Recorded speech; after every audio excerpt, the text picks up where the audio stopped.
In a world where the goal is to hunt monsters as fast as you can, in a game where speedruns are the ultimate bragging rights, there lives one warrior who has never died or carded during a hunt.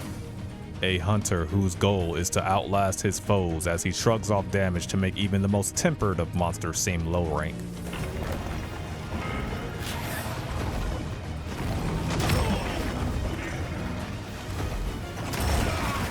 The Monster Hunter Wilds Immortal Tank Build. An impenetrable lifesteal hunter tank build that can't be killed and will allow you to distract enemies from your allies like a MMO tank. And in today's video we will show you how I reached the highest amount of defense possible and never carded during a quest. So hello gamers, it's Nyce, and I hope everyone who's enjoying Monster Hunter Wilds is having a nice day. Today I want to give you one of my favorite builds so far, which I theory crafted by just trying to see what the highest defense stat is that we can achieve. I'll try to keep this as short as possible while still giving you a lot of details, explanations, and gameplay. If you want a fun tanky build while not completely sacrificing damage or just a newer hunter, then this is probably perfect for you. And before we get into the build, I just want to say I know there's a lot of controversy about Wilds not being difficult, and obviously most will understand that this tankiness is completely not necessary. As a full damage build, you are literally ending hunts in like under 2 minutes these days, but it's really fun and keeps you constantly aggressive during the hunt. It really makes you feel like an immovable object, a wall, or just a really good juggernaut. Make sure to leave a like and subscribe if you're interested in more Monster Hunter, but with that out the way, let's get into it. Let's first discuss armor. At the time of this video, pre-title update 1, among the highest armor you can obtain comes from the Archveld and Guardian Archveld sets. These armor pieces start off at the highest amount of 66 defense but can be upgraded via armor spheres to 78 defense per. We will be using 4 pieces of the Archveld set, and then just the arms will be of the Guardian Archveld variant. Not only will this set provide the maximum raw defense available, it will give us access to the amazing 4-piece benefit of Archveld's Hunger, which allows you to recover health by doing damage and staying offensive. This really helps contribute to feeling immortal. Not only that, but we are able to boost this heal even more than normal, but more on that when we go over skills. What's really cool is by equipping these pieces, we will also get access to the Alluring Pelt set bonus. This increases the amount of aggro you draw from the monster, causing them to frequently focus on you, which is great as you're the hunter best built to be taking damage. Between your natural defense, lifesteal, and just wielding the shield of a lance, you were designed to draw attention from enemies. This will also net you more potential power clashes and allow your glass cannon teammates to really let loose on the monster with a lot less focus on them throughout the hunt. For our talisman, we are going with the Defense Charm Talisman. This gives us the most bang for our buck by giving us level 4 defense, which has a maximum of level 7 that we are going to achieve. This is important as defense charms only come in level 1 decorations, meaning it will take up a lot of skill slots while really not making the most out of them. Next up is our main weapon, the Gravios Lance. Lance main stand up. This lance is awesome and it comes with the blast status, a really good status that you'll just proc often and proc early. What's great is there are not many monsters at all with resistance to the blast status effect. The reason we chose this lance is because it has the highest additive defense available. Wielding this weapon gives us plus 30 defense. Not many weapons have a defense bonus and this one is the highest. It's almost like adding another piece of armor. Now, this weapon can be very off-putting to some as it does host a negative affinity rating. Think of affinity as crit chance, and crit damage at base is 25% more damage dealt than normal. We can circumvent this negative affinity / critical chance via jewels and our skill called Weakness Exploit. You also have access to things like Maximum Might if you want to, but more on that in the skill section. Your secondary weapon for this is completely up to you, but for max defense, I guess you can bring a hunting horn that plays defense up large, and then you can swap back to the lance or do whatever you choose. I currently have the Gravios Heavy Bowgun as I'm working on a heavy bowgun variant of this build. Each Gravios weapon does give 30 defense. So let me know which weapon type you'll like to see with this build next. This lance also gives us access to guard up, which is pretty decent, letting you be able to block against attacks and grabs you normally wouldn't be able to.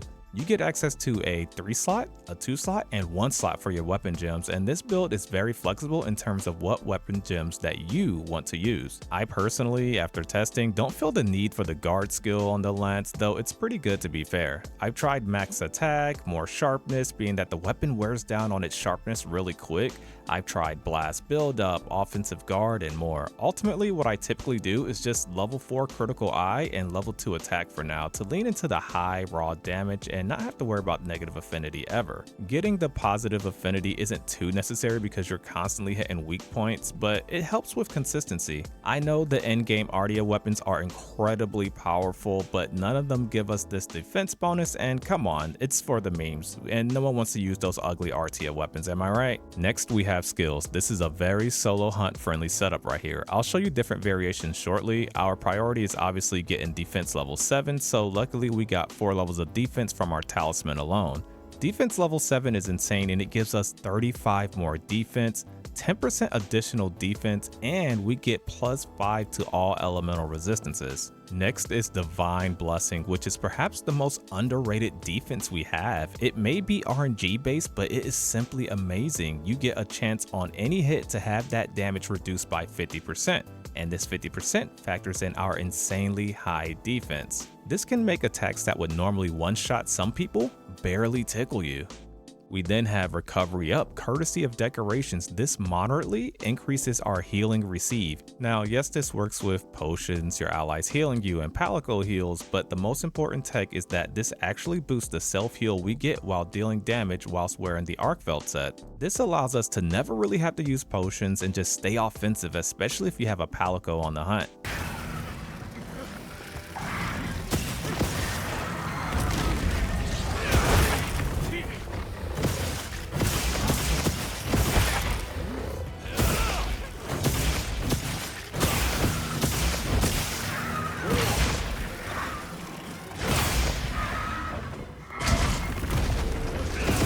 We then have the skill that honestly makes the negative base affinity not too bad, and that is Weakness Exploit level 5. We get this naturally from the Arcfelt set. This gives us 30% more affinity when attacking weak points and 50% more affinity if we are attacking a wound. Knowledge is key when getting the most out of this perk, but most monsters' weak points are pretty obvious, but it's really good and can allow you to not need affinity boosting weapon gems if you really don't want to go that route. Now, we already mentioned Guard Up, which comes on the lance itself, but we went with Critical Eye level 4 via weapon decorations just to get out of that negative affinity. I really didn't see it worth it to really go to level 5 on a negative affinity and like my current setup, but I will be mix and matching and experimenting. While solo, I like Agitator level 1 just for a little bit more attack and affinity, and it has decent uptime, but it really is a flex spot. A rare but amazing benefit is the value that we get from Heroics level 1. This is going to give us 50 more defense when our health drops to 35% or lower. I sometimes stretch out to level 3 for the defense plus 100 at this threshold, and that's what you saw in the thumbnail, but honestly it's super safe and extra insurance, but highly unnecessary considering we'll rarely get to that point due to our insane mitigation. So on most hunts, I typically just stop at Heroics level 1. And last but not least, as far as notable skills go, is Burst level 1. This provides a big attack boost just for one level and one decoration, so I highly recommend it. You could go higher, but level 1 is more than fine. Here's a quick shot of what I use for multiplayer, which just trades that Agitator Jewel in exchange for the Brace Jewel, flinch free instead of Agitator 1, so you're not constantly being tripped and flinched out of your combos. I'm looking at you, Longsword mains. And here is the last decoration setup using Heroics 3 for the extra defense upon getting low instead of just Heroics 1. Let's now discuss food and consumables. For an easy hunt, you'll be fine just going with what you like and using rations, but I like to go with fish for the extra defense. Now, being that we have a lot of defense already, veggies is a great alternative, so it's your choice. The best ingredient by far is sharp kunafa cheese. Save this for special occasions, but this is Divine Blessing on steroids. This adds an RNG chance for damage to be reduced. So I think there's been times where you take a big hit and you'll get both this and Divine Blessing to proc, or just one or the other. So this with your added defense makes any monster just a matter of time and a matter of just slowly wearing it down. Then you factor that all this damage only happens if you just so happen to not be blocking with your shield, and yeah, it's pretty wild. Then there's our favorite finishing touches, Eastern Honey, which acts like recovery up in that it increases the healing you receive, which has obviously a lot of synergy with this build.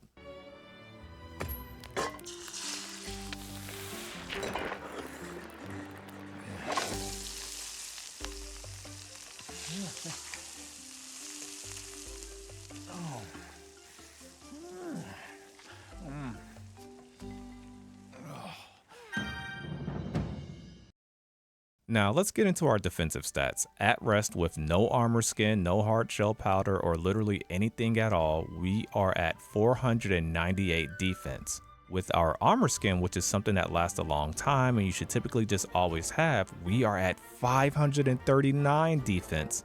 So let's then apply hard shell powder, our adamant pill, and our hard armor skin, and we are now at 698 defense. Just wow. And this is all self-buffed. No hunting horn or self-melodies just for the sake of consistency, but just self-buffed. Now, courtesy of getting low health, we can activate Heroics 3, which gives us an insane 798 defense when our health is low. That is pretty ridiculous. Then here we have all of our previous mentioned buffs and then a hunting horn large defense bonus from an ally. And this gave us the insane amount of 918 defense. We are breaking records. This is just insane. This is the largest amount of defense you can reasonably have on a hunt. Now, there is one way you could get just a little bit more defense, and that's with the self-improvement buff.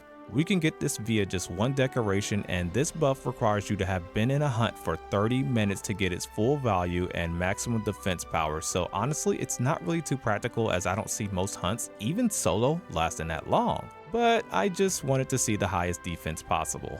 And that's the number that you obviously saw in the thumbnail.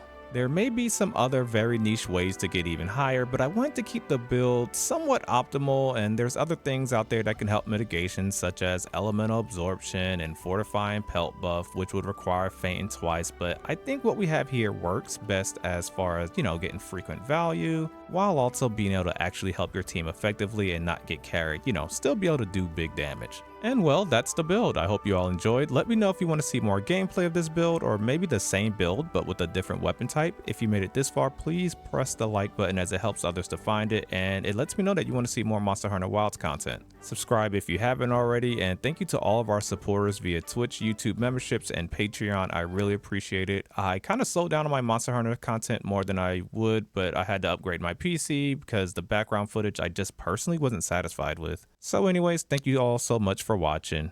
It's been nice.